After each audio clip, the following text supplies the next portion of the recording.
எனக்கு மிகவும் பிரியமான அன்பு சகோதர சகோதரிகளே, ஒவ்வொரு நாளும் உங்களை சந்திப்பது அதிக மகிழ்ச்சி அடைகிறேன். மாறாத கர்த்தர் இந்த நாள் முழுதும் உங்களை பத்திரமாய், ஆச்சரியமாய், சுகமாய் நடத்துவாராக. கர்த்தர் இந்த நாளை ஆசீர்வதிக்கும்படி நமக்கு கொடுத்திருக்கிற உன்னதமான தீர்க்கதரிசனமான வார்த்தை என்ன என்று பார்ப்போம். அது ஏசாயா 51வது அதிகாரம் 14வது வசனம். அவன் கிடங்கிலே சாவதுமில்லை, அவன் கிடங்கிலே சாவதுமில்லை என்று கர்த்தர் சொல்லுகிறார். பிரியமானவர்களே, ஒருவேளை யோசிக்கலாம், பிரதர் ஆசீர்வாதமான வார்த்தை சொல்வீங்கன்னு பார்த்தா இப்படி ஒரு வார்த்தை சொல்லிட்டீங்களே.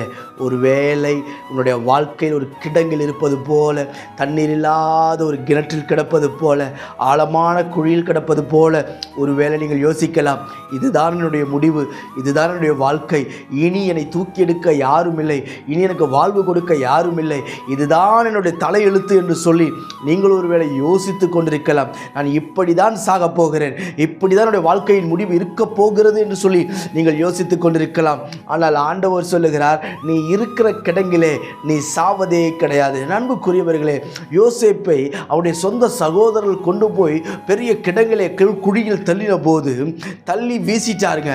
ஆனால் வீசின பிறகு கொஞ்ச நேரம் கழித்து அவர்களில் சிலர் எழும்பி போய் யார் அவனை உள்ளே தள்ளினார்களோ அவர்களே கையை கொடுத்து மேலே தூக்கினார்கள் என்று வேதம் சொல்லுகிறது. பிரியமானவர்களே, இன்றைக்கு உன்னை யார் கிடங்கிலே தள்ளினார்களோ அவர்களுடைய கையே உங்களை மேலே தூக்கிவிடும் என்பதில் எந்த ஒரு சந்தேகமும் இல்லை. நான் உங்களுக்கு தீர்க்க தரிசனமாய் சொல்லுகிறேன், இந்த வார்த்தையை விசுவாசிக்கிற நீங்கள் அற்புதத்தை பார்ப்பீர்கள். யார் உன்னுடைய இடத்தை தள்ளினார்களோ அவனே உனக்கு கை கொடுத்து தூக்கி மேலே உட்கார வைப்பான். யார் உனக்கு விரோதமாய் எழும்பி வருகிறார்களோ அவர்களே உங்களுக்கு சாதகமாய் வருவார்கள். யார் உங்களுக்கு விரோதமாய் பேசினார்களோ அவர்களே உங்களை பற்றி போற்றி உங்களை வாழ்த்தி பேச கர்த்தர் நிலைநிறுத்துவார் என்பதில் எந்த ஒரு சந்தேகமும் இல்லை. அதற்கு அடையாளமாக தான் நீ கிடங்கிலே சாவதில்லை என்று கர்த்தர் சொல்லுகிறார். ஒருவேளை அன்றைக்கு யோசேப்பு யோசித்திருப்பான், இதுதான் இந்த கிடங்கில் தான் நான் சாக வேண்டும், இதுதான் என்னுடைய தலையெழுத்து, நான் இப்படிதான் இறக்க வேண்டும் என்று சொல்லி அவன் தன்னுடைய மரண நேரத்தை அவன் எண்ணிக்கொண்டிருந்திருக்கலாம். ஆனால் ஒருவேளை எல்லாராலும் மறக்கப்பட்ட சூழ்நிலை அவன் இருந்தாலும் கர்த்தர் அவன் மீது நோக்கம் வைத்து தூக்கி வீசினவனை கொண்டே வெளியே கொண்டு வர வைக்க முடியும் என்று சொன்னால் உன்னுடைய சூழ்நிலையும் என் தேவனால் மாற்ற முடியும் என்பதில் எந்த ஒரு சந்தேகமே இல்லை. உன்னுடைய சூழ்நிலை அவர் மாற்றுவார், உன் கண்ணீரின் சூழ்நிலை மாற்றுவார், உன் கண்ணீரின் கிடங்கை மாற்றுவார், உன் வேதனையின் கிடங்கை மாற்றுவார், உன் வியாதியின் கிடங்கை மாற்றுவார், உன்னுடைய பிரச்சனையின் கிடங்கை மாற்றுவார், உன் கடன் பாரம் என்கிற கிடங்கிலிருந்து அவர் உன்னை தூக்கிவிட அவர் போதுமானவராய் இருக்கிறார். கர்த்தர் நம்மை தூக்கிவிட வேண்டும், இந்த கிடங்கில் இருந்து நான் சாகக்கூடாது என்று நீங்களும் நான் நினைப்பீர்கள் சொன்னால் நாம் செய்ய வேண்டிய காரியம் ஒன்று உண்டு.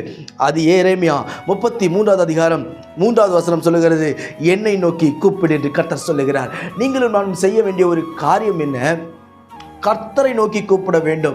ஒருவேளை இந்த பிரச்சனை என்னுடைய சொந்தக்காரன் ரட்சிப்பார், இந்த பிரச்சனை எங்கள் சித்தப்பா ரட்சிப்பார், மாமா ரட்சிப்பார், மச்சா ரட்சிப்பார் சொல்லி நம்ம சுற்றி சுற்றி மனிதர்களை பார்ப்போம் என்று சொன்னால் ஒரு நாளும் கிடங்கிலிருந்து நாம் வெளியே சூரியனை பார்க்கவே முடியாது.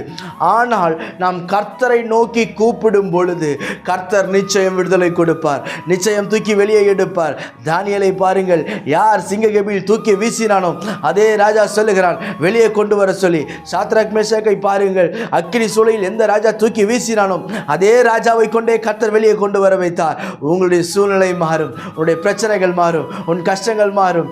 இப்பொழுது இருக்கிற சூழ்நிலையில் இருந்து கர்த்தர் உங்களை உயர்த்தி மேன்மைப்படுத்துவாராக. நான் உங்களுக்காக ஜெபிக்கட்டும். பரலோக பிதாவே, இந்த வார்த்தையை நாம் கேட்கிற அன்பு சகோதர சகோதரிகள் ஒவ்வொருவருக்கும் நான் ஜெபிக்கிறேன். அப்பா ஆண்டவரே, வேதனையோடும் துக்கத்தோடும் கிடங்கின் அனுபவத்தில் உட்கார்ந்து கொண்டு வேதனை புலம்பிக் கொண்டு உட்கார்ந்துக்கிற ஒவ்வொருடைய முகத்தில் இருக்கிற கண்ணீரையும் கர்த்தர் நீர் துடைத்து வாழ வைக்கும்படிக்கு நான் ஜெபிக்கிறேன். கிருபை சூழ்ந்திருக்கட்டும். பெரியவர் பெரிய காரியங்களை செய்யும், தடைகள் எல்லாம் நீங்கட்டும். உம்முடைய பிள்ளைகள் ஒவ்வொருவரையும் ஆச்சரியமாய் நடத்துவீராக ராஜா. ஆண்டவரே ஸ்தோத்திரம் கர்த்தாவே, சத்துவம் இல்லாதவனுக்கு சத்துவத்தை பெருக பண்ணுகிறவர், இன்றைக்கு உம்முடைய பிள்ளைகளுக்கு சத்துவத்தை பெருக பண்ணுவீராக, பலத்தை பெருக பண்ணுவீராக, விசுவாசத்தை பெருக பண்ணுவீராக ராஜா. கிருபை சூழ்ந்திருக்கட்டும். விரும்பினதை கொடுத்து மேன்மைப்படுத்தும். இயேசுவின் நாமத்தில் ஜெபிக்கிறேன் எங்கள் ஜீவனுள்ள பிதாவே. ஆமென், ஆமென். God bless you.